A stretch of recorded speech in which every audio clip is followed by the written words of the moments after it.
me is everybody here, because if everybody's here, I'd like to thank you all for coming to the wedding. I appreciate your going even more. Not a word of Paul. Remember, Paul, know the man I'm going to marry, but I'm not, because I wouldn't ruin anyone as wonderful as he is. I am actually not going to continue with the rest of that song. But I just wanted to scare the absolute crap out of Stephen and probably all of you. As you know, that is from Company. Which is win the Tony tonight. Yes, fingers crossed. Absolutely, it is nominated for several things. I'm Robyn, and this is Stephen, and we are going to kick off today with a little bit about the Tonys, which we are both very, very excited about, or at least I am. I'm really annoying about that. Well, it's a great show. Ariana DeBose is hosting. Recently won a Academy Award for West Side Story. Slightly overshadowed by some other events in the recent Academy Awards, but I was very excited that she won. And no, she's incredible, gorgeous voice. Wonderful. Also, as I think I've mentioned, it's always fun to watch if you have Disney Plus, Hamilton, to see what she does. I always love when people in the ensemble are always doing something interesting, not upstaging anyone, but they're always present, and she's great in that. So yes, I've always been a fan of the Tonys. I think my own personal bias, I was never a fan of the Oscars and the Emmys, stuff like that. The Golden Globes has never. Well, did you actually get entertained at the Tonys? Well, yes, and also I can see all those movies. Right? Yeah. And with the Tonys, it was, if you are like myself, a kid in South Carolina or any place, a lot of times you're not going to actually see these shows. And also the Tonys have been a great way of preserving a lot of great performances that would otherwise be ephemeral because they're on stage. And, now we can, look back and watch super old and awesome Tony Awards performances over and over and over again, which some people do on their off time. It's very cool. It's a cool thing to do. It's known. Like, for instance, if one were to just watch the Angela Lansbury B. Arthur Bosom Buddies performance over and over again, that would be normal. That would be a normal thing to do if you wanted to do that, and it's on YouTube. Yeah, I mean, there's when I moved to New York, so like mid '90s, I had a friend of mine who had collected all of these old ones. They had them on VHS before that was even, mainstream to be able to have a VHS home. So he'd collected them and gotten off of bootlegs, so you could just watch, like Liza Minnelli and Gwen Verdon and whatever. And it's just great. It's just great testament to all these performances that you often you're not going to be able to see. And it's like we could listen to them with our little Broadway cast recording tapes and CDs, but Gypsy always ends better in my mind when I was always just listening to it. It apparently has it doesn't just end with Rose's turn. There's an actual scene afterward that's actually somewhat of a happier ending. I just kind of like it ends on the cast recording with the giant FU, but it is not a it's a big for me. Exactly. Really. But I mean, that's great. I mean, Neil Patrick Harris has done great stuff. It's just so much fun I find to watch, and the Oscars to me have often been pretty tedious. And this year, if you want to watch the Oscars and form your own opinion on them, you're free to do so, or watch the movies. For the most part, even if you live in New York, it's not like you can go and see every single musical unless you're a super rich person. Yes, when I worked front of house at the theater, first at Victoria, then Chicago, and I hustled. I would do some other things in between those, and people would be like, "Oh, you must have seen all these shows," and I'd have to explain how my job worked. So I work nights at a theater, which makes it. And they would often let you, if you got a night, or if there's some nights where the dark was different, I'd have friends who would let me come in and see certain shows. So I think that's how I saw Cabaret at Studio 54. But otherwise, yes, the Tonys was the best way to see them at home. Before I started working in Chicago, I was able to see. I remember being blown away by the BB and Ann performance of at the Tonys, and like, oh, I would love to see the show. Yeah, And that is really incredible, that performance. I did not get to see it live, but I did get to see it on the Tonys. Bringing it back. So this year, we have a selection of super awesome, of some, well, okay. We have some very good musicals and we have some very terrible musicals. And two of those very terrible musicals only got one nominee each. yes, The thing that people are most excited about this year, it seems, is A Strange Loop, by which, oh my God, I'm blanking on the guy's name. I want to say it's Michael R. I keep wanting to say Robinson because of you now. Hold on, I got to look it up now. Okay, Michael R. Jackson. That's why I was confused. I was like, that can't be. And I keep doing that every single time. And it is very interesting. It is about a man named Usher, who is an usher, who is writing a play about an usher named Usher, who is also writing a play about an usher named Usher. And it's yes, just, yeah.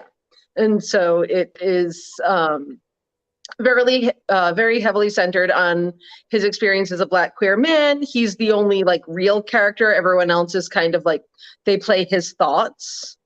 And it's gotten incredible reviews. The soundtrack is fantastic. And so I'm very excited to see that as soon as I'm able to, if it goes on tour or I magically get rich.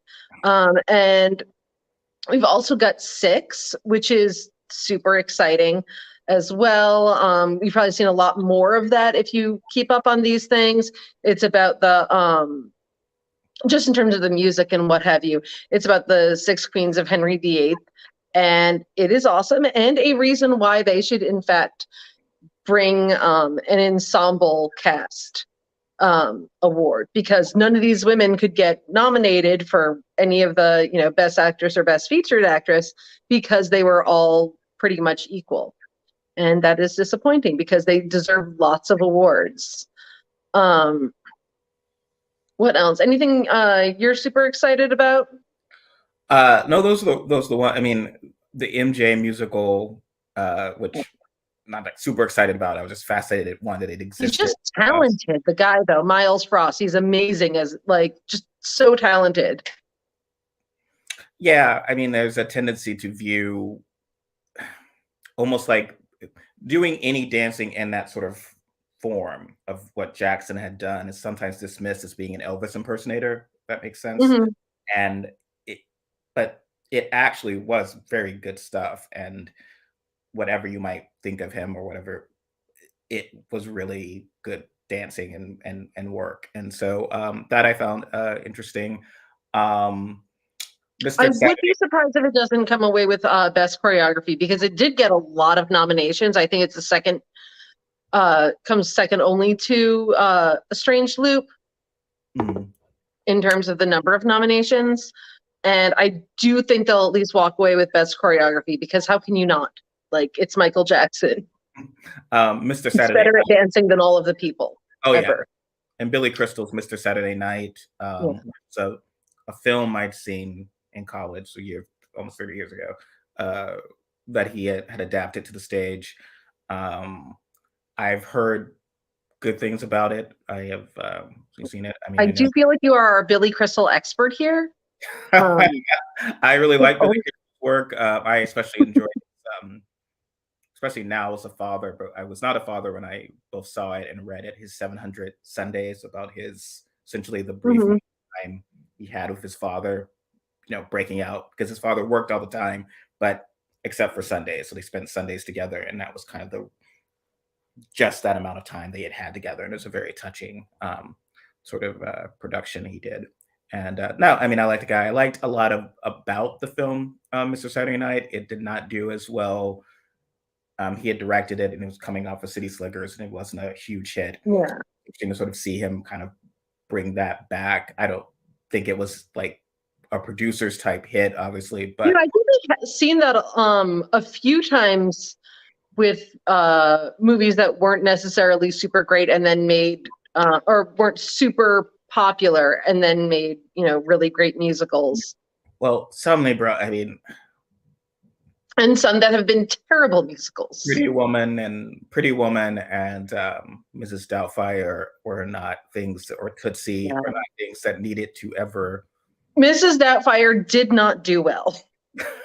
I think they also, that was one of the, that, I'm trying to think of what else only got one nomination. It was that, the Diana musical. I haven't actually, I would like to see more of that, frankly. So, on my anniversary last October, or it was Halloween, that weekend, we saw my show had opened in Seattle. So we took a weekend, we saw the opening of my show, and then like we had some free times. We're in the hotel together. It's like, let's have this glass of champagne that we picked up, and let's watch the Diana. It was on Netflix. It is. Oh my! It is. We could not stop laughing.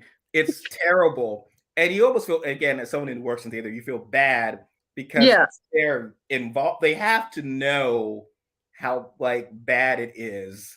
There's like a great quote, Leonard Nimoy, from when he was in one of the worst episodes of Star Trek ever, Spock's brain. He's kind of standing there and he's like, I was aware of what was happening around me, but I couldn't do anything to improve it. Yeah. I should watch it. I don't know. I never got around to it. It is just horribly cast, and especially compared to The Crown. So you'd had The Crown and Diana. So you had two different Diana's cast who were, I think, very compelling. There was a period of time where like I think there were like 12 different Princess Diana related properties happening.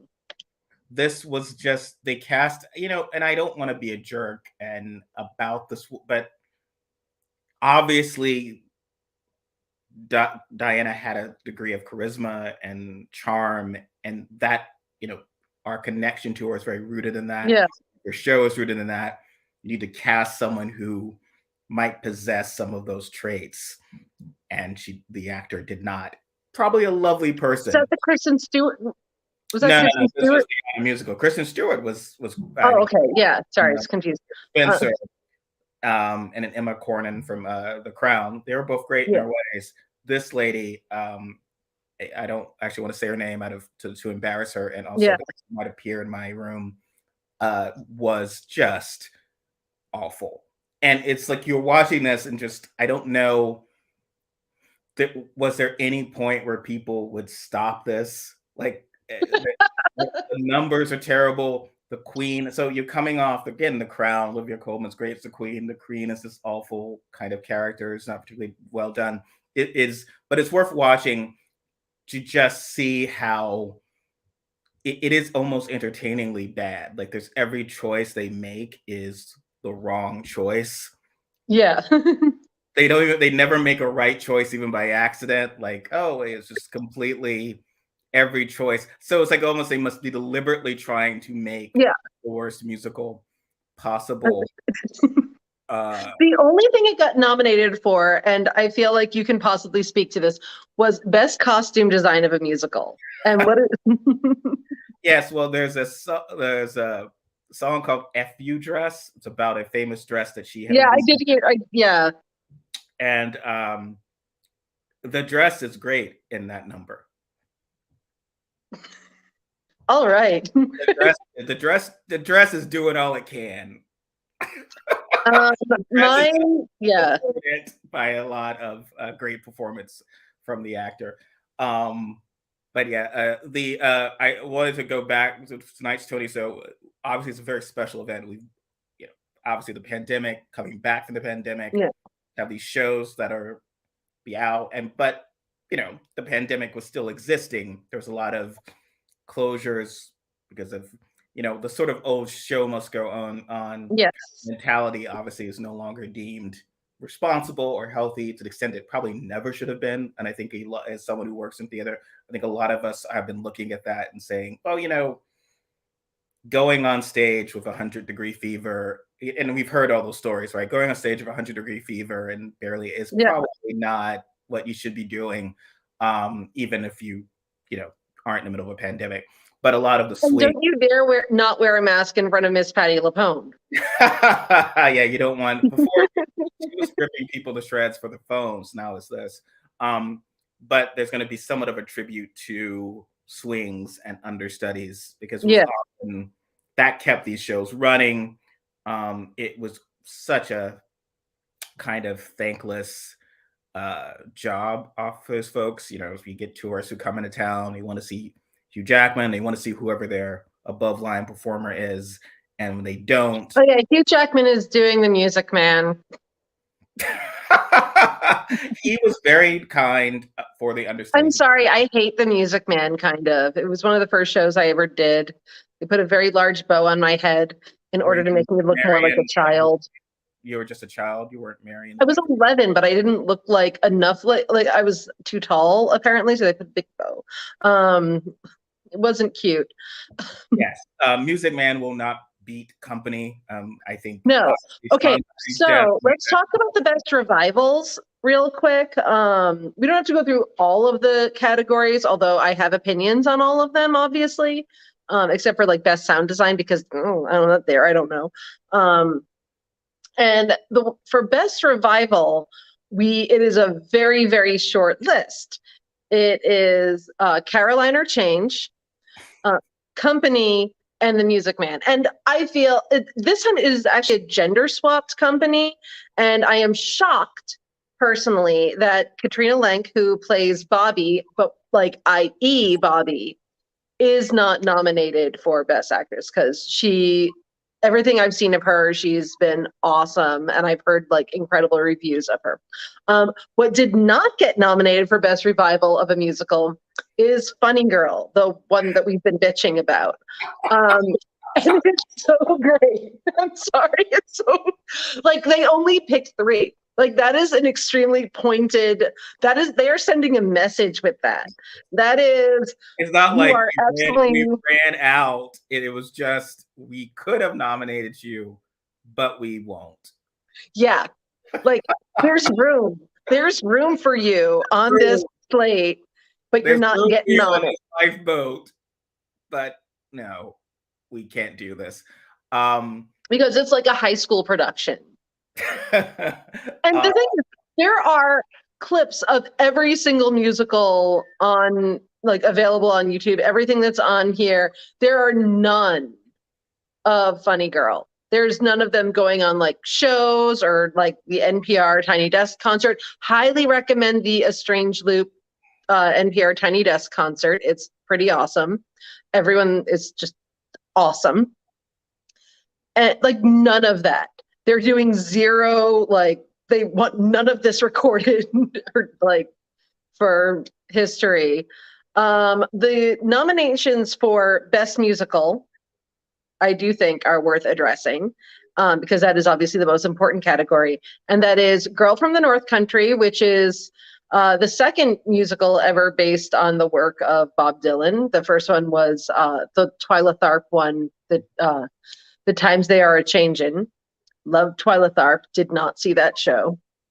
MJ, the Michael Jackson musical. Mr. Saturday Night. Paradise Square, which has really had like sort of mixed reviews, although like the clips that I've seen of it look phenomenal. I actually think that sorry, I'm losing my place here.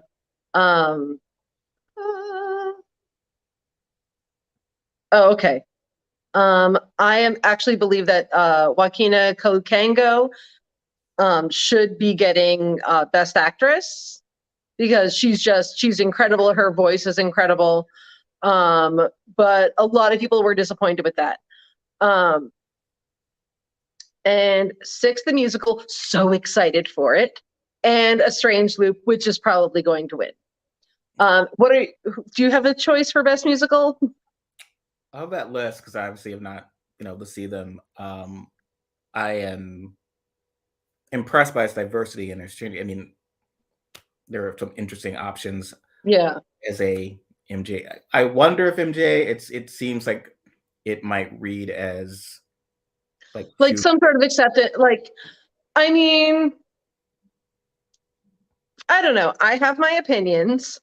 Um, I am also like I'm a normal person who is a fan of Michael Jackson's work and like thinks he is brilliant. I don't think that it has to be, like he's dead now.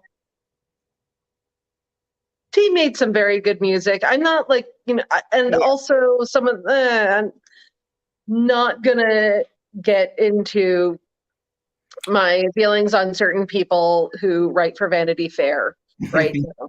Well, Um, I mean, bad people, even if bad people can have interesting lives, so this could be a very good yeah, discussion. exactly. Like it doesn't have to be like, oh, we have to now pretend that Michael Jackson didn't exist because that's ridiculous. I Um, I think, I mean, if it's a good show, it should deserve it. I mean, it's always tough. he's I'm a very complicated person. and I'm bad at predicting these things because it's sort of like sometimes it's hard to sort of get in people's heads, and then what should win is always your own bias. I just always know, like with the revival, it's like obviously, I mean, the man died, so company's gonna win. Yeah, Like and Sondheim, I mean, and I'm a big Sondheim fan, so that would be a case of where what should win would be obviously this production of his, and it's really good from what I've seen. yeah. Interesting, and I like Company. I've always liked first of it, so Well, they're not competing against each other because company cannot. I mean, And so it's like I Patty meant more LuPone as is like playing Joanne. I meant more as making actual Mm. predictions. I was more inclined to be that Oh yeah, Company will probably win. I can't really make any predictions about anything else in any other categories because it's kind of like who knows? Who knows what the thought process is? But as of the best revivals, it would seem of those three that do not include Funny Girl, um, that would be probably um, this gentleman is upset we're not talking about politics. yeah. I'll do that in a moment. But speaking of Music Man, um, I think this is something I've actually talked to. I think it does a part of the intersection of politics that we do discuss because there was complaints about the show being too woke, to do with any time where you do an adaptation of something Hmm. and put it in. You can't obviously. You do try to update certain gender. There are certain lines that were changed. That were overtly I sexist. mean, I think it just worked really well.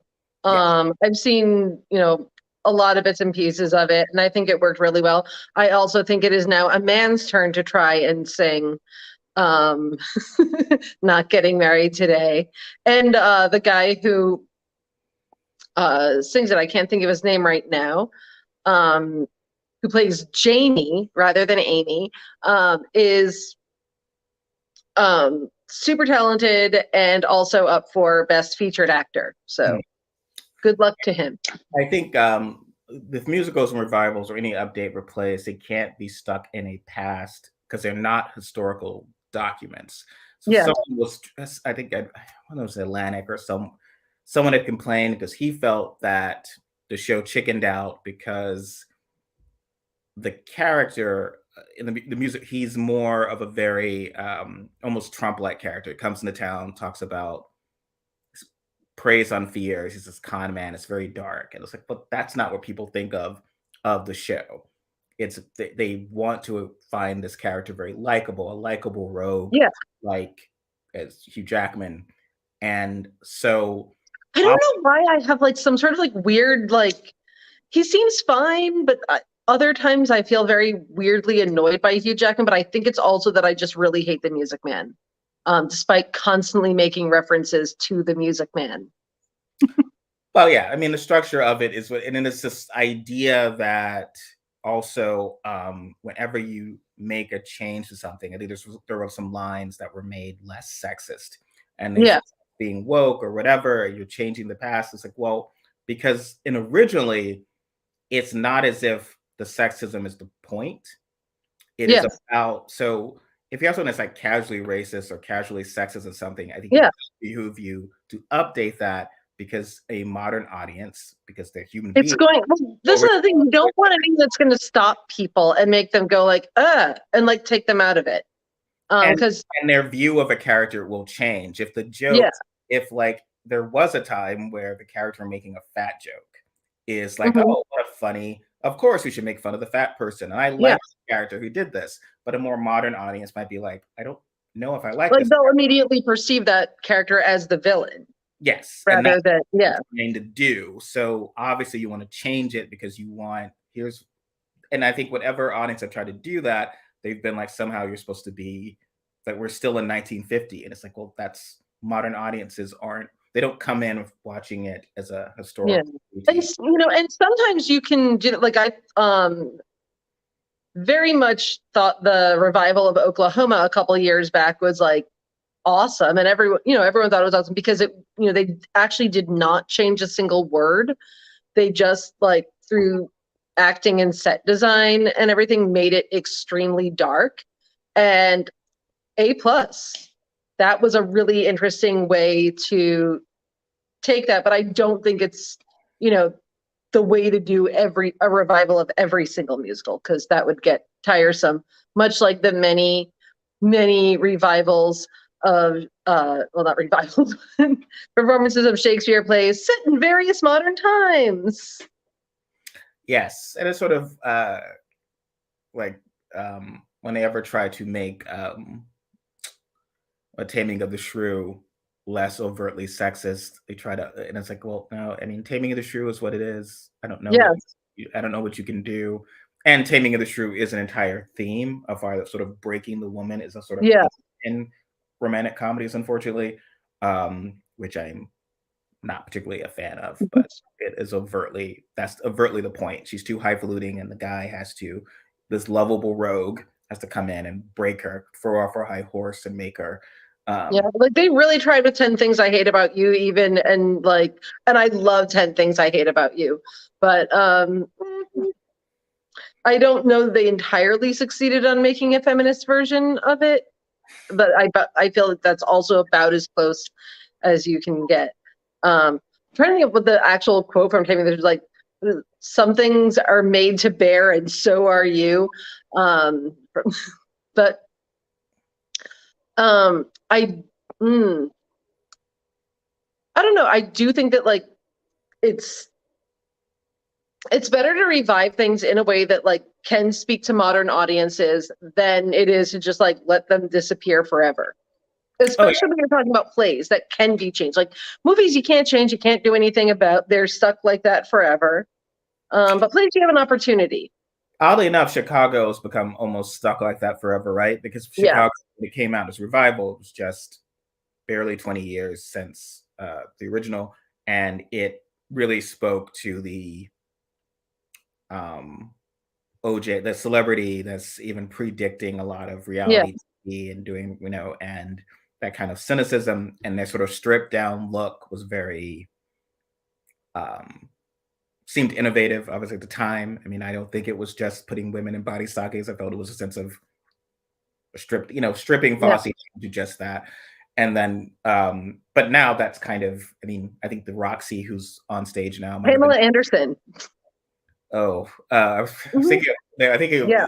the non-celebrity version, but they bring in certain versions who, she is actually interesting because she is sort of, if she could act or dance, I'm not sure she can do either, but she would have sort of Roxy's ditziness and of the age of being, often they have Roxy's who are pretty Okay, young. well, here, actually, I will say one thing that very much bothers me is that, like, okay, so, like, Roxy's and everything can be, various housewives and Pamela Anderson, but, like, any other part, if it's not like, if it's like, oh no, that's a young person's part, people will flip out. Like, people will, like, be like, oh, Idina Menzel would be perfect for this part, but she's just too old.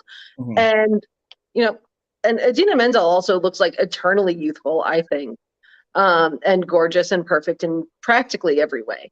But I don't know. It's like they have like certain rules for some shows and other rules for other shows. Like Well, I remember when they were like, "Oh, Bernadette Peters can't play Mama Rose because she's too old," and like, no, fucking let her have her turn, literally.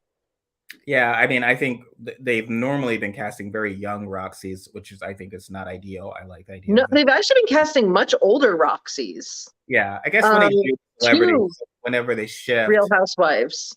but there's been no. So the celebrities, I guess, will sometimes be of the right age, but like sometimes the actor, like Yeah. someone who's from they bring in the interim has often been much younger than you would think Roxy should be. But um, so anything else about the Tonys that's on your mind or things? No, I think we can finally switch to politics, but I am super excited for tonight. It's going to be awesome. So might as well tune in and actually just like see the performances.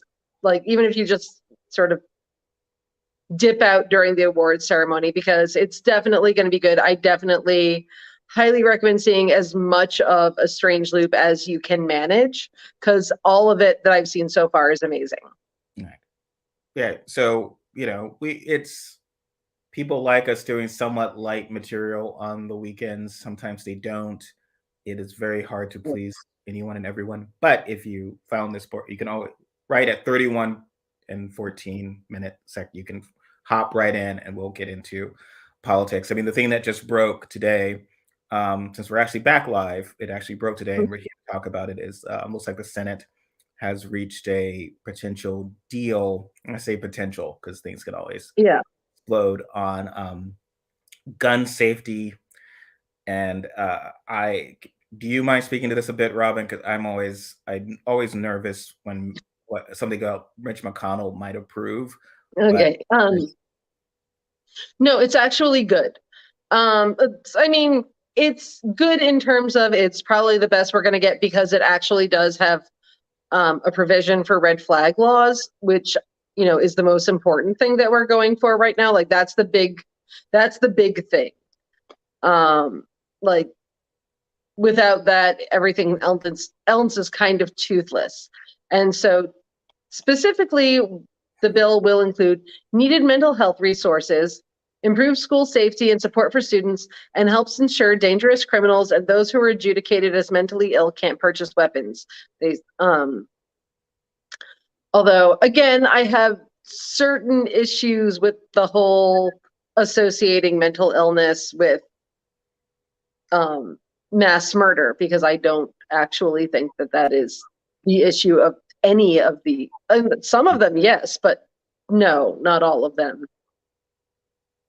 Mental health, like I think there's a difference between like taking care of mental health, which can encompass a lot of things, whether or not you have like a legitimate mental illness, like, and are diagnosed, versus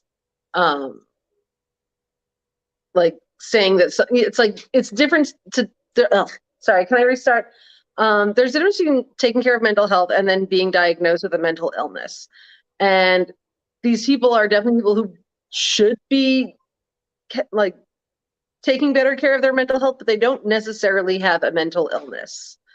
They're not necessarily diagnosable is the thing.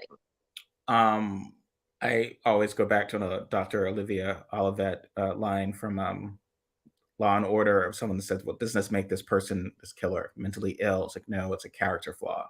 So there are people who their behavior, especially towards women, so stalkers, abusers, there are certain issues or traits. Psychologically, you can kind of draw the line as to what these issues are, but they're not what you would consider mental illness, or what would be, and it's a very broad term we talk about. There's obviously criminally like not guilty by a reason of mental defect, like in other words, being completely there's a very large gulf, like, and then also just a psychopath who should not have a gun, and or certain members of Congress who pray for the president's death, like Lauren Boebert joked about doing yesterday at a prayer meeting. And so there are people who are just fundamentally bad people who probably have guns, but there's no way. Being a bad person is not a mental illness. And it's not a crime. So ultimately, you probably get guns away from those people. There's no way to, and I think often what happens, so as someone who's just like, let's just get rid of the guns, I always sometimes go back to these people are usually going to be fine by our readings until they're no longer fine. And when they're no Yes. longer fine, they have killed a lot of people quickly in ways that if you didn't have assault weapons, but if you had even just handguns, it could not do at the level that we've been seeing. So, that's unfortunate, but I get it. I mean, I get the politics of it and I get the sense of that being, and I do see someone who has made the point that there are often suicides. A lot of suicides have resulted Yes. in people getting guns who should probably not have guns in their homes. No, agreed. That helps. Even if I believed in guns, I would not want to have a gun in my house because, that creates an option. Mhm. All these, one thing that drives me up the wall is that you always have all these men, like the meninists and what have you, talking about how, oh, we never discussed the fact that men have a higher suicide rate than women. And we actually do discuss that. I guess they're just not paying attention. But one of the reasons for that is that men tend to use guns.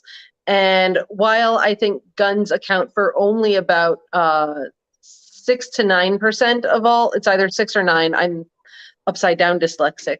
Um, of all suicides, they're by far the majority of like the most successful suicides. So you're more likely to like successfully kill yourself if you kill yourself with a gun than you are if you poison yourself or do, something else like that. And, it is a very valid reason, I think, to, for people to not have guns. It's We do know that in areas with like high ownership, we have higher suicide. And so from that point of view, I do understand the mental illness thing. I just don't want, what makes me nervous is the whole, oh, we're associating mental illness with violent behavior, which in most cases, the like people who are mentally ill are more likely to be victims of crimes Mhm. than perpetrators. And even things like arrests, and it depends on if you're going to juvenile records, but often if you're talking about suburban white kids, they're less likely, even if they're potential to shoot up a school, to have been arrested or to have encountered the police in a way that like a 20 something Mhm. kid in, you know, Harlem might have, like the potential for just a random arrest or random issue. Mhm. Less likely. I mean, but it's hard. I am opposed to discrimination that way, though I hate guns. So the fewer guns that people are getting, the better. I do think my general concern with the bill would always be that if and I'm not even sort of cynically saying this obviously will help some Republicans in suburban areas in that it's going to help them to See that have, it's not the end of the world. yes, but I don't. My fear is that the problem is the prevalence of these assault, the AR-15, these assault weapons, the and if we Mhm. don't have something that really does crack down on and besides No, that's banning them outright, but if you don't, then that's the big fish for sure. Like we need to like that is so if in 4 the weeks or 5 weeks after signing this bill, there's another massacre, that's it. Like, Republicans will have sort of proof of we, in good faith, negotiated a deal, gun control does not work. Mhm. So, I appreciated the argument of like, don't let the pursuit of perfect avoid doing anything good. But my concern had always been that if you went only halfway and then there was another event, you would have zero leverage to, like, there's the potential of doing incremental. I know incremental Yeah. is very popular with some. They see this is an example of potentially incrementalism isn't an option. What you get No, is I get that because a lot of the time when you do something half-assed, it comes out worse than and almost more like is less likely to be effective than doing it whole-assed, and more likely to cause chaos.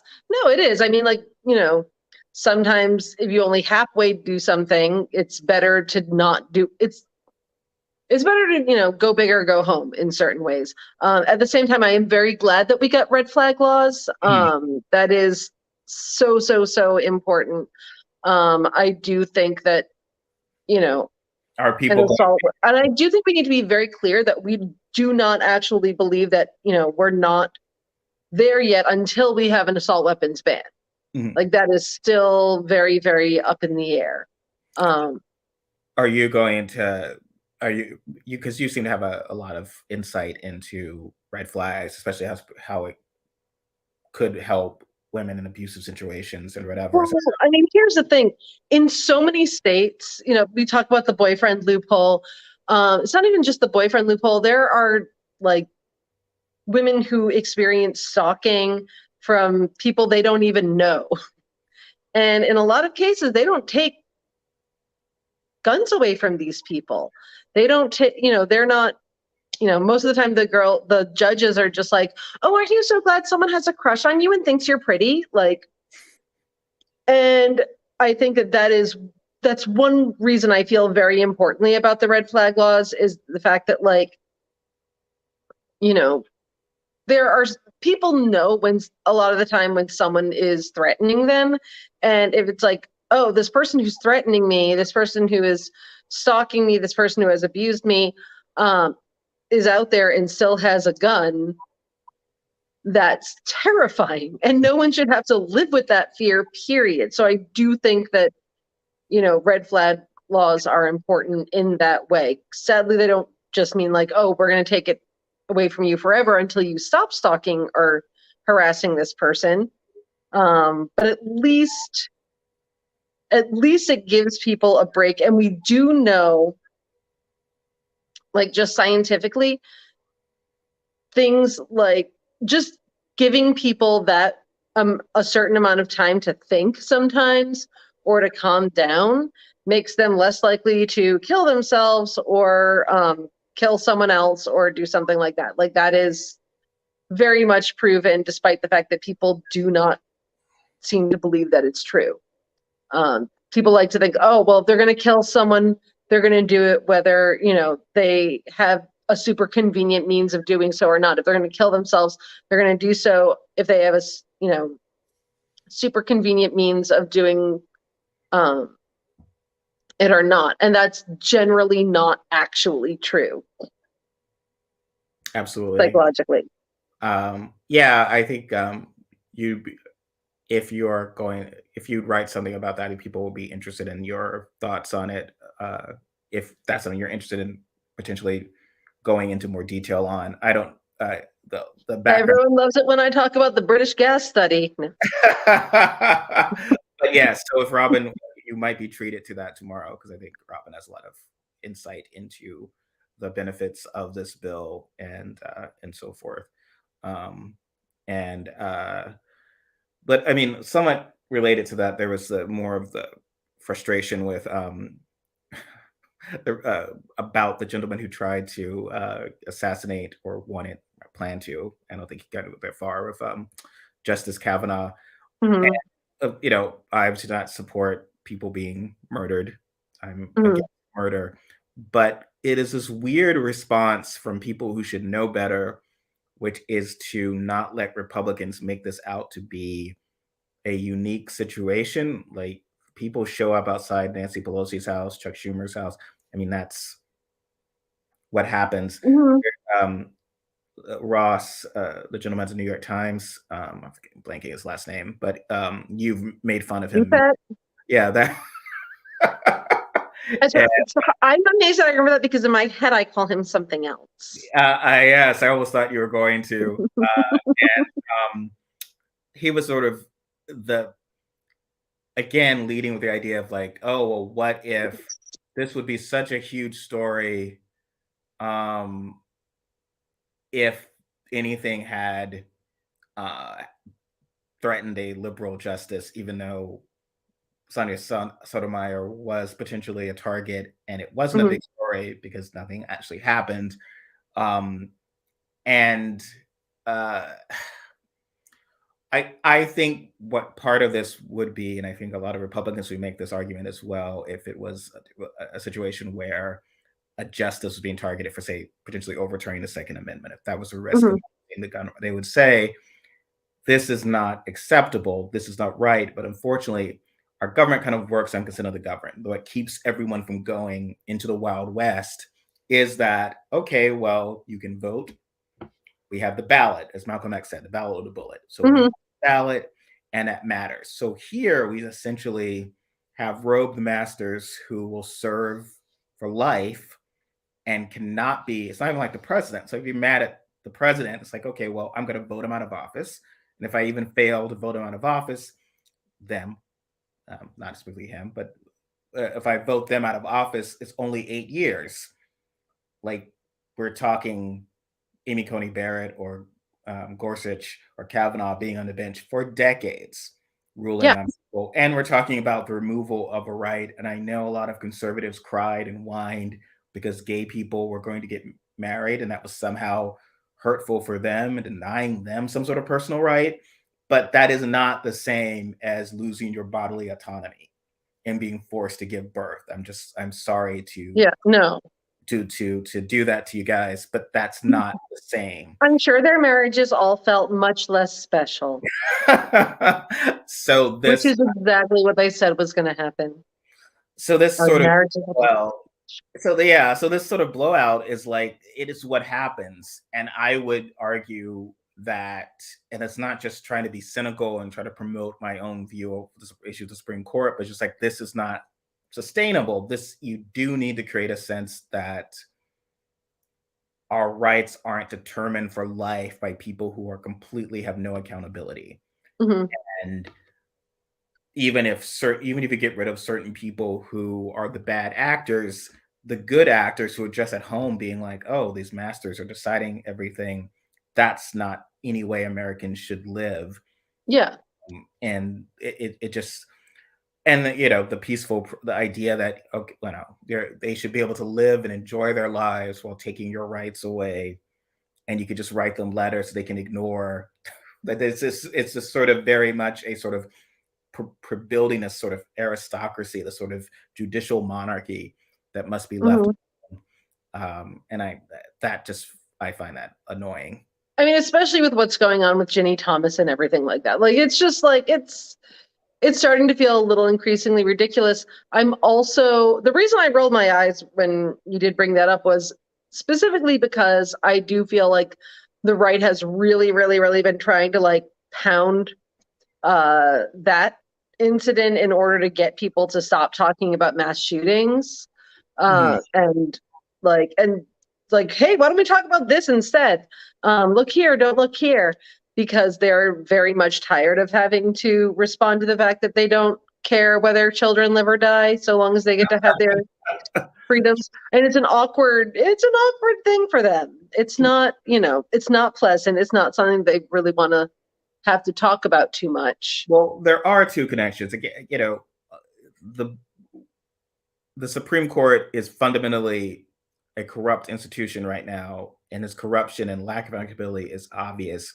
And certain people are reacting to that poorly. And it's not like, and granted, it's weird because conservatives will be like, oh, maybe these guys who are stalking women or maybe shooting up schools or doing women, it's because women have jobs and taking jobs from them being mean. Maybe we should have a talk. They'll have, we should redistribute the pussies. Like, you've seen stuff like that, which is absurd, right? Like, that's absurd, as opposed to here, like, okay, well, this is an actual legitimate argument that this corruption, unaccountability, has resulted in some violence that's unacceptable, but the corruption is not.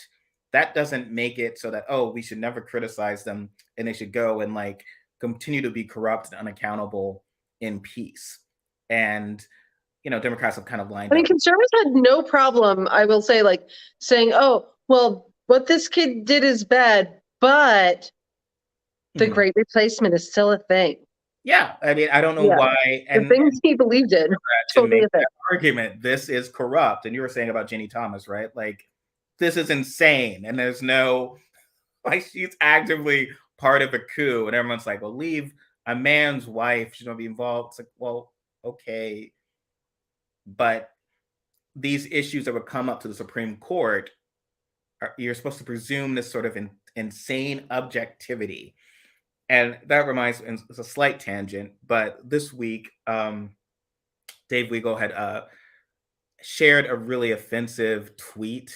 Do you recall? Yeah, no, I was like out during that time, but I did hear about it afterwards. So, and I'm misquoting, but essentially the tweet, some genius had said of like women are both bi, it's either a matter of they're bisexual, bipolar, which was ableist, sexist. There's a host and a bad joke. So everything is bad in this thing, and he had retweeted it, and his colleague Felicia Somez had responded like, "This is absurd and ridiculous." He got suspended without pay for 30 days, and everyone. The idea of any accountability, like any white guy experiencing accountability, everyone freaks out. Like, oh no, this is. And I remember someone, Matt Iglesias, was acting as if the hostile work environment is not allowing him to reshare this sexist joke and have to like deal with any consequences. Because that's, so you have to look over your shoulder. Well, that's what a job is. I don't know why that's so complicated. And it goes back to this idea that white people, specifically, I'm sorry, have this ability to. So they don't have to apologize to me. Completely objective and compartmentalize. And so how many times, and I'll ask this white folks listening, they'll talk about their, oh, my wacky, crazy, racist aunt. And then if you follow up with like, oh, well, your wacky, crazy, racist aunt serves on juries. Like she's in charge of promoting and hiring. Like she has probably implemented a lot of part of our systemic racist issues. Mm-hmm. She's a bank manager. She probably turned down a loan. She's probably done like all of these things. Your racist uncle, your racist dad, like who. They don't exist in vacuums. And almost always they will make it as if there's some magic power to compartmentalize. So if we work together and I'm a horrible sexist, I'm able to somehow, that's just my opinion, that's just my thoughts. You should not believe that it's almost like you're not going to work with me because I'm a sexist asshat. It's just about a personal thing, not that I am going to block your promotion or mistreat or treat you like I think that you are either bisexual or bipolar. There's nothing wrong with being bisexual or bipolar, but from this person's view, his view of women is either, because we know what those terms are coded for. Yeah, they're promiscuous or crazy. And that is, to me, when he's resharing that, it's not just a joke. It's like goes to the core. Like you fundamentally believe in some Al Bundy type way, not in a satirical way, but that deep down all women are crazy or a fun promiscuous ride, but then will eventually be crazy because they will stop having sex with you.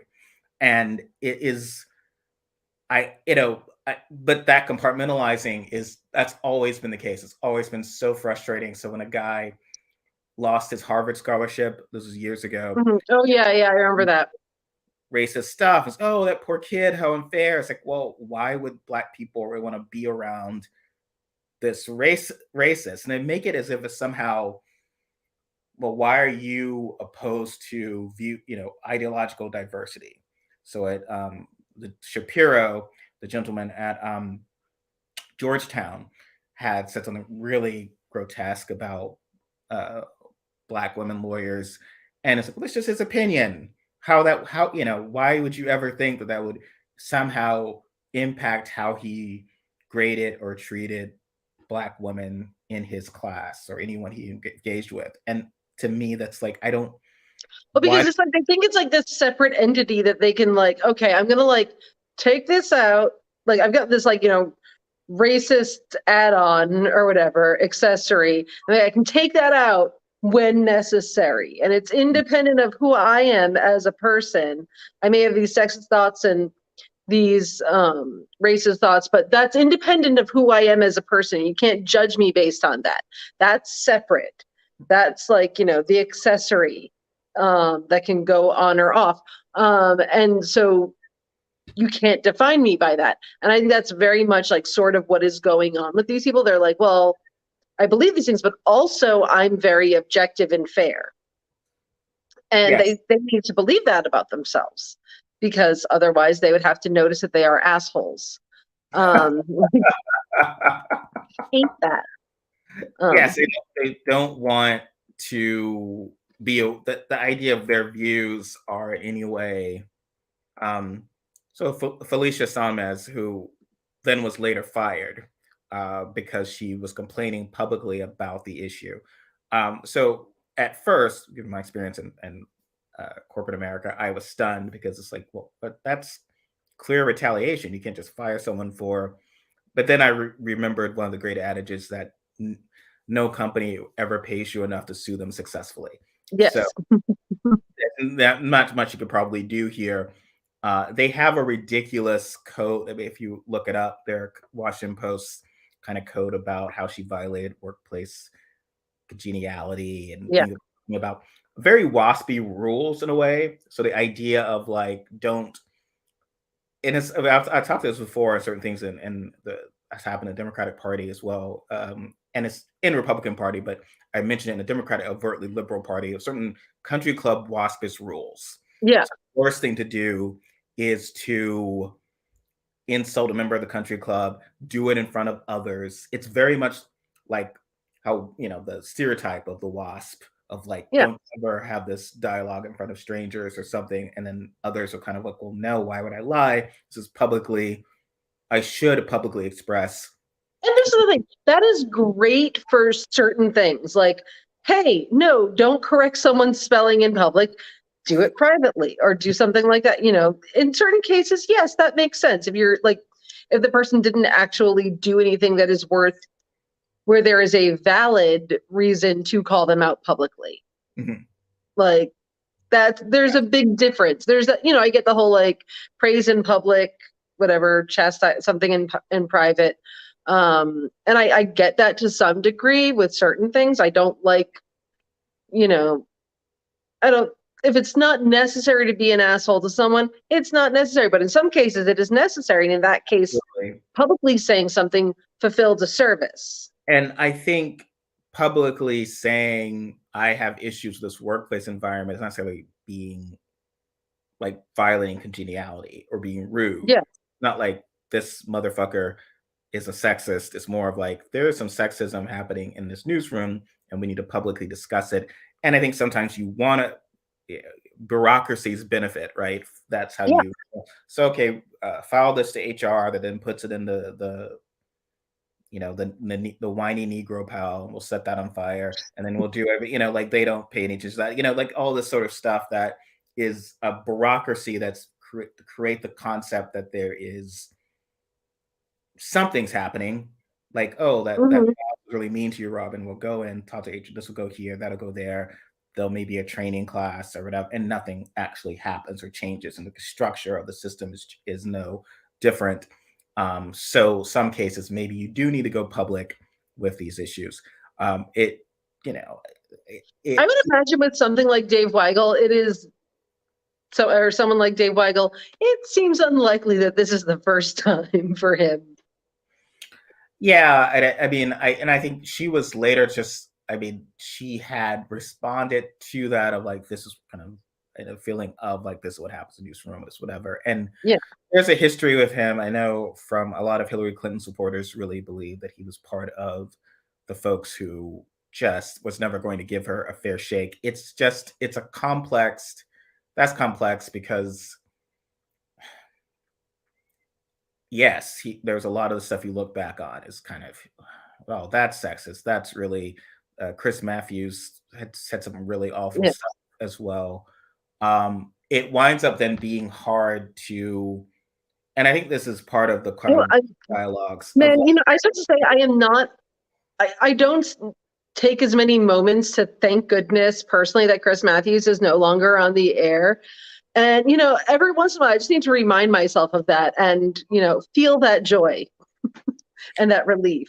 Well, interesting because even I was somewhat aware that I've followed politics for a while or whatever, but until his a lot of his misogyny and stuff outside was revealed at the time when he kind of it was a big deal when he called out the Clinton campaign in 2008 for some things that was perceived as racist about the Obama campaign, and it was presented as that objectivity. Oh, Chris Matthews said this, so maybe it is. And I felt like that did sort of, to Obama's benefit, help change a trajectory, fairly or not, that the campaign was being, which is unfortunate, right?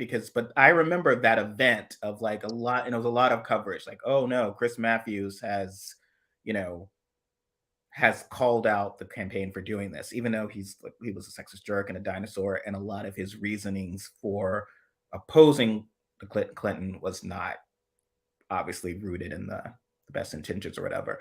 But that goes Was back. it him specifically, or just someone on his show that was like? It was him. And of How We Do It Live. I could look it up. I'll send you the link. Oh no, I'm talking the men here take out the trash, which was he was actually later caught in like making some sort of Bill Cosby joke, quote unquote joke about Hillary Clinton later. So that was later revealed of like kind of grossness. But and the thing, I did not like him before that because for reasons of Donahue. He was the driving force between demanding that Phil Donahue be kicked off of MSNBC because Phil Donahue was correctly against the war in Iraq and had too many liberals on his show. Oh, wow. Yeah. That was why Donahue was kicked off. And he had a really, really good show. I love Phil Donahue, generally speaking. I think he's done a lot of genuinely good work in his life. And he had to go because he made the liberal side of things look too good. And Chris Matthews did not like that. He was having none of it because the war in Iraq was fabulous and going to work out great for everyone. That was really a defining moment for the party, I think, with like that embrace of full on kind of war's good type rah-rah nationalism. And it's interesting because CNN recently, I wrote about this earlier this week, was now that this is believed that they were too liberal. And so the new guy is like, CNN needs to be the centrists out there. It's like, oh God, which is like the worst time because you can't, it's like the parent who's trying obsessively to treat both kids the same, but one kid is setting stuff on fire and the other kid is not. And so like you've got one good kid who's very flawed, has flaws, we all have flaws, but this kid is Satan's spawn and you've got to like actually be true to this. But here's the thing, there is, an interest in certain, like, to portray Republicans as still being, reasonable and okay and fine, because if people are fully like, oh wow, these people are genuinely terrible, and also like a bunch of batshit weirdos standing around Dealey Plaza waiting for JFK to come back and be a Republican, then that's going to cause chaos. So like, I'm not trying to find a word other than the establishment, but there is like a vested interest that some people have in terms of like being like, oh, okay, both sides are fine. Let's not argue with each other. And then, I got into some trouble. Claire and I, we were commenting on how one challenge Democratic leadership has is sort of a removal from a lot of it's been a while since they were quote unquote normal people. So even if Elise Stefanik is evil, she's mid-30s. She's making $174,000 in DC. She still shops. So one advantage of that was that she was noticing, hey, the cost of food is increasing. I bet I can screw Democrats on this, because she didn't want to like solve the problem, but she said this is a problem. Whereas a lot of Democratic Yeah. leaders have been so far removed from that, and their staffs are often 20 somethings from either from money or from Levy League. But there was no one in that realm who was sort of recognizing it. I said one problem is that people really don't have a lot of our leaders don't have skin in the game, especially with a lot of the Yes. anti-gay stuff that's being passed.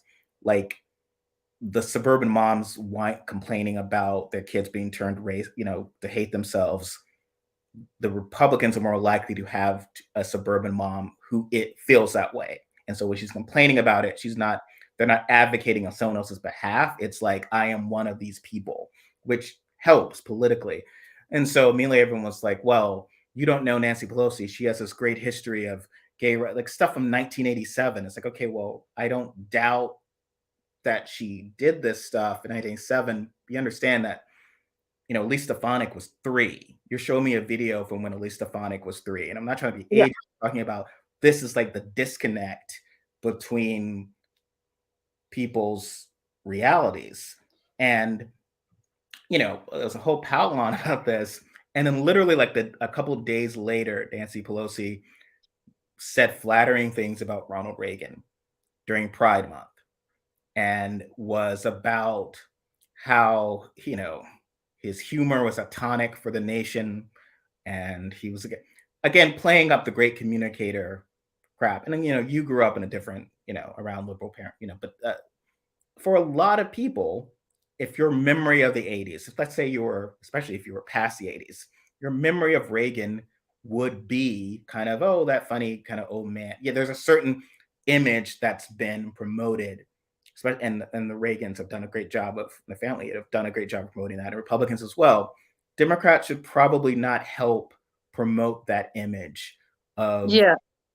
that nice Reagan who's funny and But charming. again, they think they're being helpful because it maintains a certain amount of status quo. They're like, okay, if they can go more to like the Reagan era where they were, they liked the weird old bumbling guy who just ignored AIDS instead of, He literally let. and so I think that that's sort of where they think that they're directing people in that direction, but I'm actually not sure that it would work because of how those people don't necessarily like Nancy Pelosi or people like her. Oh yeah, and Reagan like, aside from his racism that that was targeting community, the black middle class suffered greatly. The middle class in general, like unions were gutted, whatever. The damage he did. Also, he's not even a non-corrupt version of Trump, because Iran-Contra, he is literally corrupt. Yeah. And to downplay that seems crazy when, like, Jimmy Carter's literally a humanitarian. He spent decades like building homes, helping other people, and well, because he embarrassed Democrats. I'm not exactly sure why, but they're like horrified by him. He's from the South, but Republicans will never let you forget. They paint a dystopian 70s with him leader. They always talk about. They never fondly. Oh, I remember how nice Jimmy Carter was and Roslyn, and now he's gone on to this. They just talk about the worst thing ever, to the point where they compare Biden to Jimmy Carter, and it's meant to, oh yeah, that's bad. We don't want that. And even Democrats are like, that's bad. Well, because that's the thing. The idea is that, like, okay, well, if you capitulate to certain things that they say, then they'll see you as reasonable and be willing to work with you. And I do think that is a strategy. I do not think it is a good one. Mm-hmm. Yeah, well, because the history,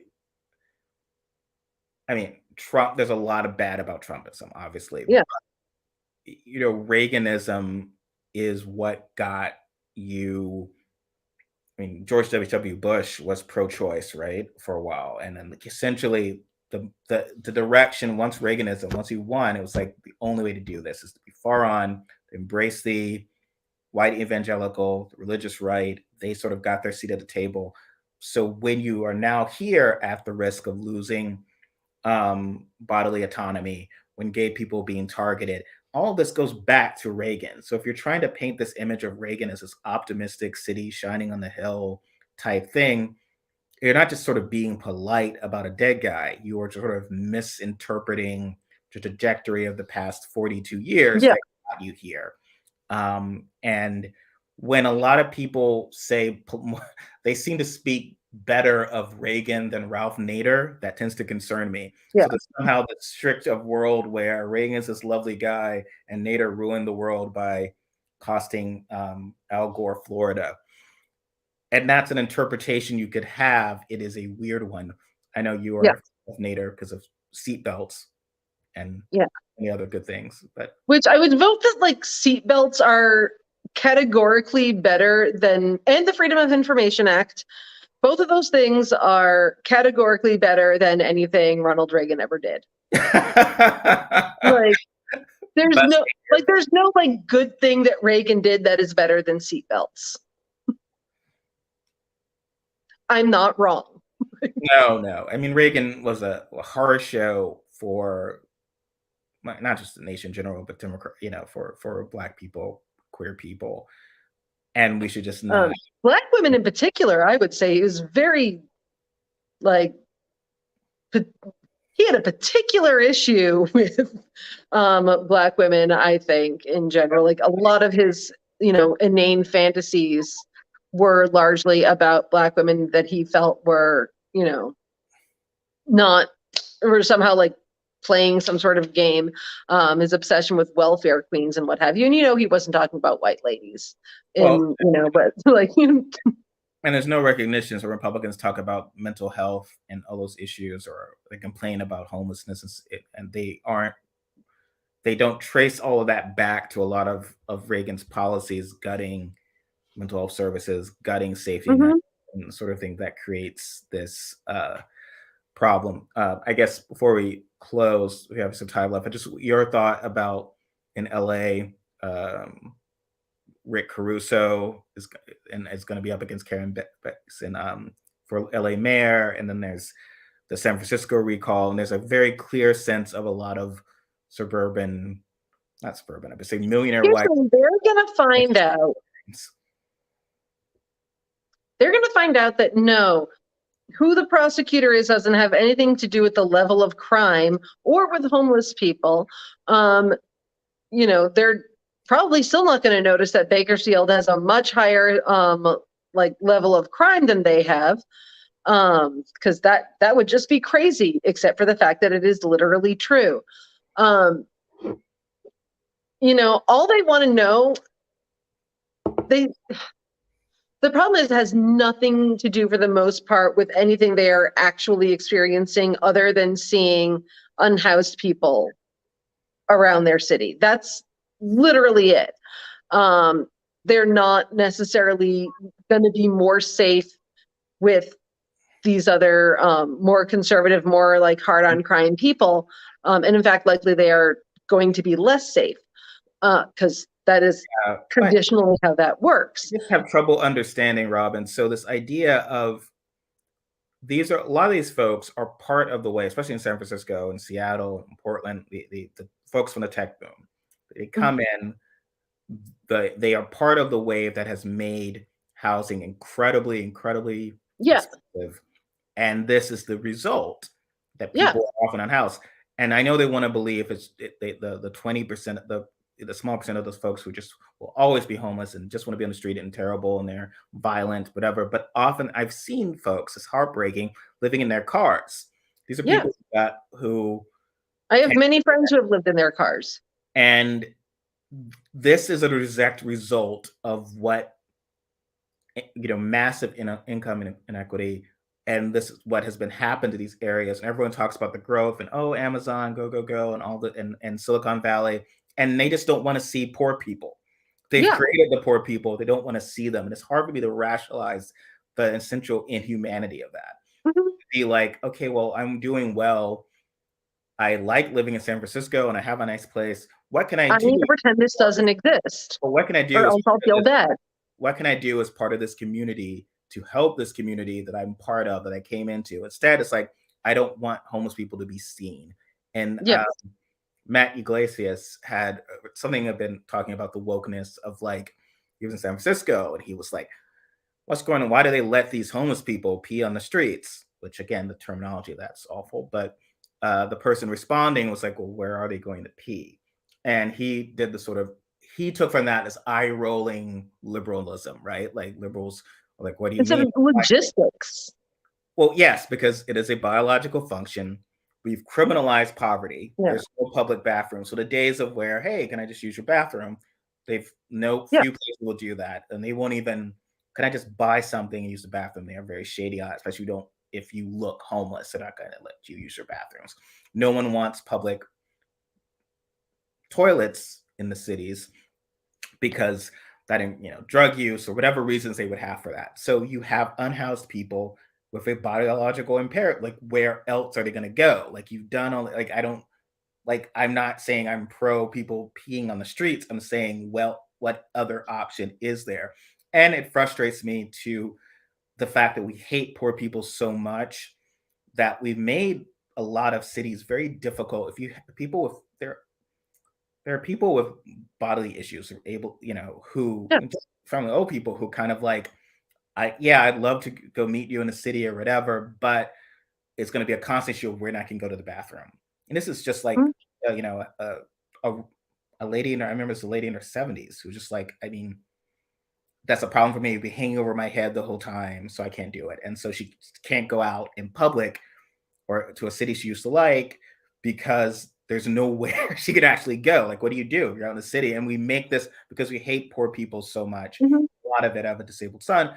And there's, they make benches so you can't. I was just going to say those benches make me, I feel like I'm going to cry every single time I see one. It's disgusting. But those are things that if you have any, they actually are terrible for anyone who is disabled or have any issue because we hate poor people so much. God forbid someone sleeps on it. And there just has to be a better way. There has to be a better solution. There is. It's called housing people. It's less expensive, but you don't get your. I was saying the other day, I swear to God, we should just house people and then lie to all of the assholes about what actually happened. Because they don't actually care. They don't actually care. They just don't want to see them. And they want to be told a particular narrative. So just say, you know what? We threw all of those homeless people in jail for like making you feel awkward. And or, oh, they all pulled them. You were so mean to them that they all got frustrated and pulled themselves up by their bootstraps and left. And they wouldn't care. And the criminal records make it harder to get a home and harder to get a job. Yeah. Whereas, so the one lady who just was on the streets, and what separated her from a job was an address and some clothes. And there are services out there that try to do also that. The ability to get to a job, the ability to shower, the ability, like, you need a home in order to get a job for the most part. Like, it's not. So there are places that will do that, but part of sweepings, and if you're too poor, eventually you're going to have on your record, it's not just like a fine, it's going to be fully on your record. Yeah. No one's going to hire you. So it winds up this perpetual second class. So to me, it's scary. I don't like to. And then you can't vote eventually. And obviously final solution has a very loaded term, and I'm not trying to compare it to that, but it just seems like, what is your solution other than like just killing these people? Because they're not going to go away. Like, do you have a solution? The solution is housing them and helping them get jobs, and also address the fact in these cities it's impossible to, I don't know, the more these housing rates have gone up. I'd written about this with New York. After COVID, there's a brief period where you could get a tiny 1-bedroom prison cell like place for like $2,000, and that was during the pandemic. But then of course all the people who fled came back, and so now it's someone you would get your landlord would say, "Oh, Robyn, now your rent is doubled. Yeah. Can you start tomorrow? Next month." We told people. Everyone was saying, hey, when you get rid of the eviction, like when you allow people to be evicted again, there's going to be a lot of homeless people. There's going to be a lot of people out there who cannot afford to live where they are living or pay their back rent. This is going to be a problem. And now people are responding to that by being like, well, what if we threw them all in prison? Well, Well, the irredeemable homeless, I don't like to think of anyone as irredeemable, but when the stereotype is the mentally disturbed person. I was in New York where a mentally disturbed person, and probably was not even fully aware of what they were doing, pushed a woman in front of a subway car. And that led to a lot of Giuliani loved to Mhm. Yeah, I remember. Yeah. was named after, as a friend of mine once said, if a law is named after a white woman, you know you're getting screwed. The younger Oh she yeah. is, the younger the white woman Yes. is. That So, is, laws named after white women are almost always the worst RE civil liberties. and Except maybe that one that allows you to go to the bathroom in public areas, which there we go. I can't think of the name of it, but it. I don't know if it's even like a white woman's name, but it's someone's law, and it's where places actually do have to let you use their bathroom. But I think the focus is on folks like those, and we need mental. And it's tough if anyone has loved ones who have suffered from mental issues. It is, it's not as easy as waving a magic wand or saying Yeah. go help or whatever. But that is not 99.9% of homeless people or unhoused people, and they're not all dangerous. They're not. So a lot of what you're saying, what people are like, well, that's really naive, Robyn. Just house homeless people. It's like, no, you would solve about what, 60, 70% of the problem, and maybe more. Like, what percentage that could be so easily solved that would drastically improve everything? The only reason they care is because they want their narrative. It has everything to do with that. It has everything to do with sending people to rock bottom, and then those people climbing back out again. And they are married to it, and they will not let it go. Whether or not it is effective, whether or not it gets them where they want to go, they want to see it happen, and then they want an inspirational story about it. And this is tough. Some friends of mine and myself, we work on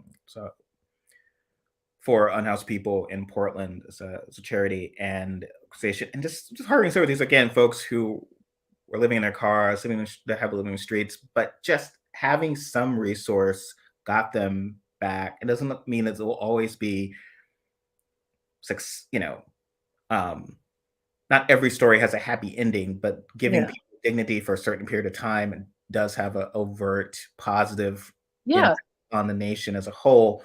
And some of the stories you tell, I mean, there's a trans woman who her former wife had, because she transitioned, cut her off from her child and her legs, and she was like wound up living in the streets, losing custody because she was off on the streets and could not, have a, because I think the custody arrangements, it's like, well, if you can't, you lose custody because we're not going to send our kid to live with you in a tent, right, or in your car for good reason, but it means this person lost, and be able to get that custody back is very hard. And so just the ability to have a space to receive a child that's safe, because these places are safe, see your child again, and other things. There's a lot of good that can be done, and there's all this energy in just like, I want to make people go away, where you could kind of help so many people, and there's so much wealth in it and so much energy in it.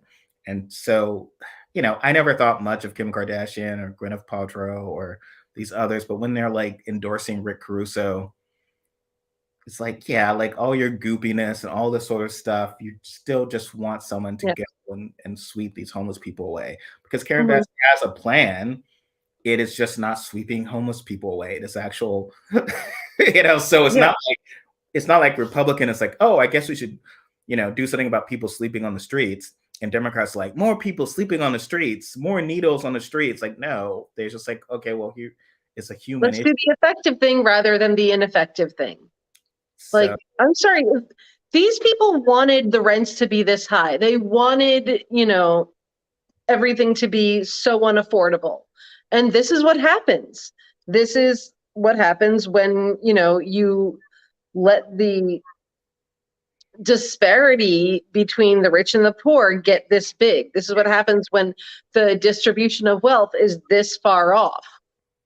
It's not, you don't get to have, there are consequences to everything. And this is the consequence to a world that a lot of people really wanted. Yeah. They wanted, to never raise the minimum wage. They wanted high rents, and because landlords should be able to charge whatever they want, it's their property. They wanted this world. They wanted a world where it's easy for people to get fired from their jobs, easy for people to get evicted from their homes, where there's like really no barrier to the things that would make a person homeless. And this is the world that they wanted, and now they are mad that they have to see the results of that. And it's just so frustrating. And look, I've lived in New York. I know folks live in San Francisco. It is hard. Those are hard. They can be hard cities, even if you have money. But it's harder for people who are poor, like you. It's just a hard life. And when I was in my early 20s, it was easy because I was able-bodied and young and whatever. It was like, oh, the hard life, the hustle is great. But I would be aware of folks in their then like twice my age, right? In their mid 40s, and they were like, their life is pretty hard and they have very little to show for their life. 80% of their money is spent on rent. And there's any moment they're trying to avert catastrophe. And I remember thinking, like, this is kind of a terrible way to have to live. And so why would you, just so you can serve drinks to rich assholes? Like, I don't get that, especially because it's like, especially a lot of cities now are, there's at least a nice thriving downtown in Greenville, South Carolina. So where I grew up is now thriving. So it's like, okay, I could be a bartender in here. I could be a waitress in this town, live in a normal. So it behooves all these, these people who want to have brunch and they want to live this life in San Francisco. Who's going to cater to that for you? Even in Seattle, like I knew folks who were like, it's been a story of the past 10 years. I remember moving there and I knew a friend of mine, who was a waitress, but also an actor, and was living in sort of the Capitol Hill neighborhood near downtown, near her job, got priced out.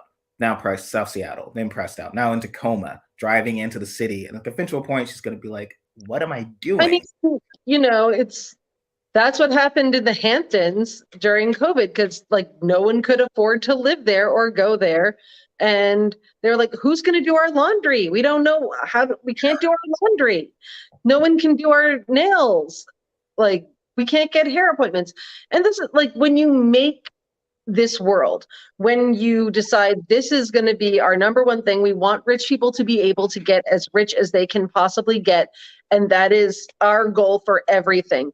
This is what happens. You make it impossible for people to do a living doing the things that actually do need to get done. Oh yeah. And the more that this keeps happening, the more ugliness people are going to have to look at. And I will tell you, and I feel like I've told this story, I probably told this story a million times, but like, one of the most awful fucking things I ever saw in my life was I was walking down Chicago Avenue back home, up to the water tower. And on the corner of one of the busiest streets and like busiest intersections in America, there was a man sitting there, a homeless man sitting there with a 4-inch icicle off his nose, hanging off of his nose. And his entire face was like encrusted in ice because it was snowing. And I was the only person who fucking called 311. People, like, how long does someone have to sit in one place to get an icicle this long hanging off of their nose? That's hard. And just, I can't imagine how, even in the winter, how many people were just walking past this guy and being like, yep, there's a person with an icicle hanging off their nose. I'm okay with that. I think I just cried for hours afterwards because I was just like, I hate literally every human being on the planet. But,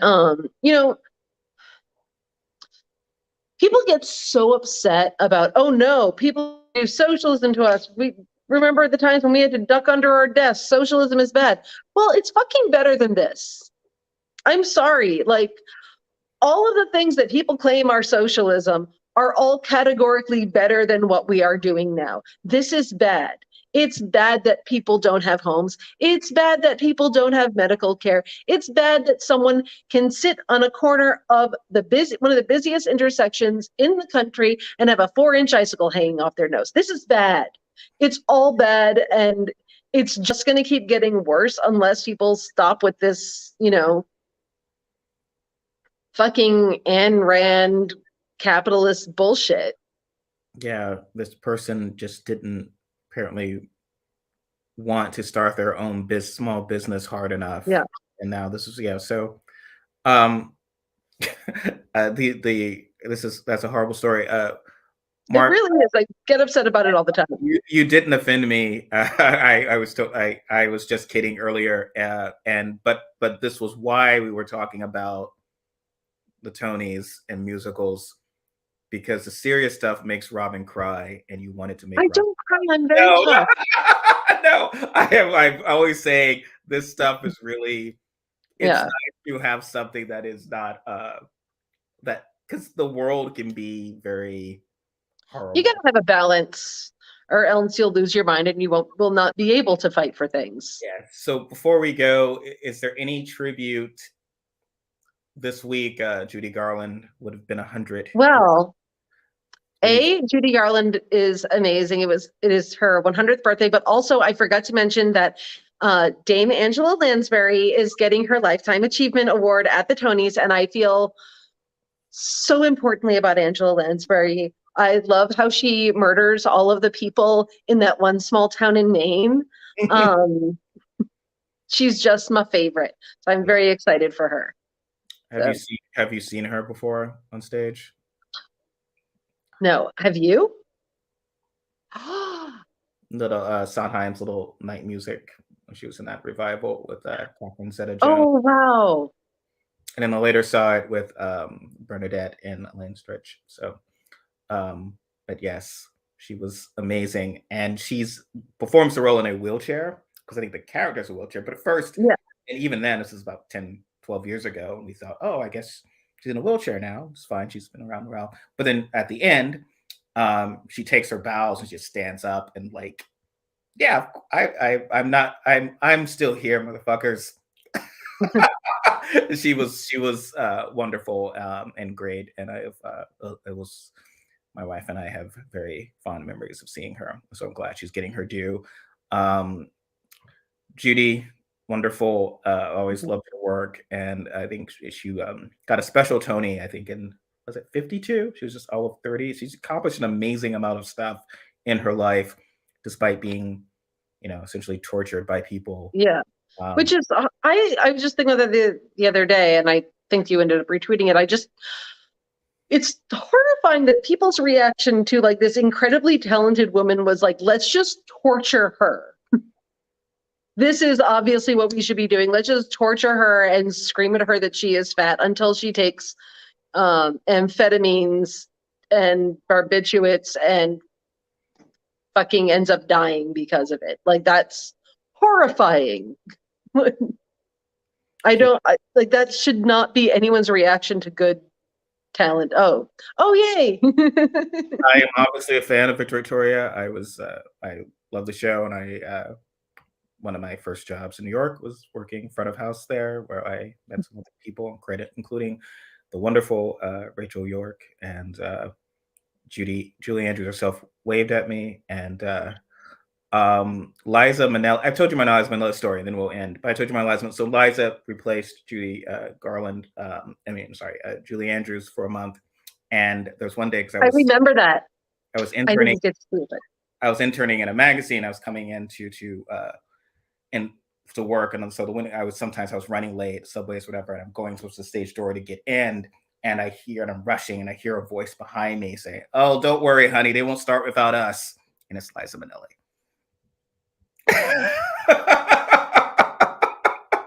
And we kind of essentially walked down the backstory show together, and she was as charming and lovely as you would expect. She just does seem like the nicest fucking person. I love her so much. Like, I can also cry about Liza Minnelli a little bit. I'm kidding. I'm not crying. I have no feelings. All right. Well, thank you for this has been fun chatting with you Yep. about this, Robyn, and thanks everyone for coming in. And it's nice to actually do this live and get comments. And so don't forget, like, share, subscribe. We will see you next week. Take care. Bye.